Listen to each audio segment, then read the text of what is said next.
Cultivons les talents de demain avec la Ligue de BKT.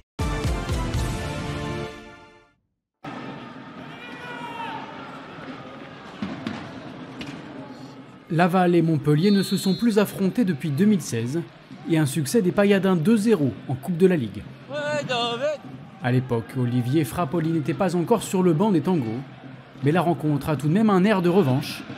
Conquérant, Laval s'illustre dès la 2e minute, mais Malik Selouki ne trouve pas le cadre.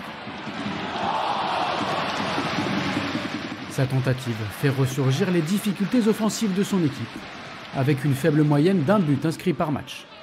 Dominé 2 fois sur les 3 dernières journées, Montpellier n'est guère plus en réussite. Nicolas Pays trouve le poteau de Samassa.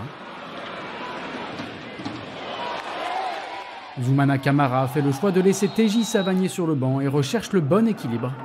L'entraîneur Montpellier incite ses joueurs à faire preuve de plus de spontanéité.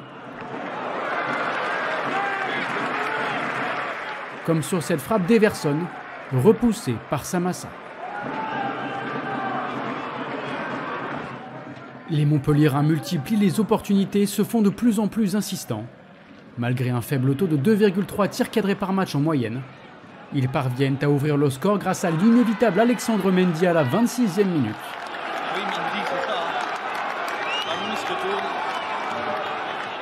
Son jeu de corps et sa frappe en pivot permettent au meilleur buteur de Ligue 2 encore en activité de porter son total à 74 réalisations en 190 matchs.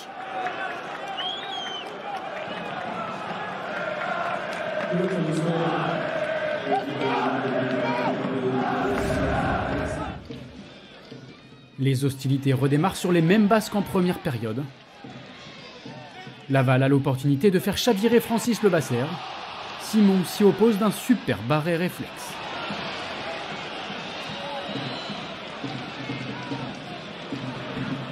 Les deux équipes se rendent coup pour coup et le niveau monte au fil des minutes. Everson rappelle qu'il possède du sang brésilien. Son geste acrobatique est proche de surprendre Samassa.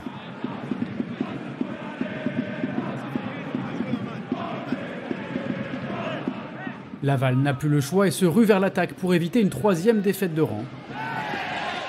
Mais les tangos tombent sur un rempart nommé Simon.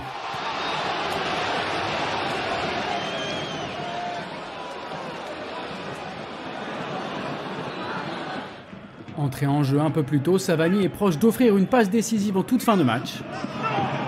Le duel à distance des gardiens se poursuit. Samassa laisse une lueur d'espoir au stade Francis Lebasser. Et justement, la dernière situation de la rencontre est pour Laval au bout du temps additionnel. La réussite fuit encore les tangos. Simon est tout heureux de pouvoir récupérer ce ballon. Score final 1-0, Montpellier s'offre un peu de répit et peut remercier son gardien. Malgré 18 tirs dont 7 cadrés, Laval n'a pas su concrétiser. 18 octobre pour le prochain match ici à domicile, ce sera face au Red Star. Mais avant, les tangos se déplaceront pour rencontrer l'équipe d'Annecy le vendredi 3 octobre. C'est souvent ensuite une trêve internationale.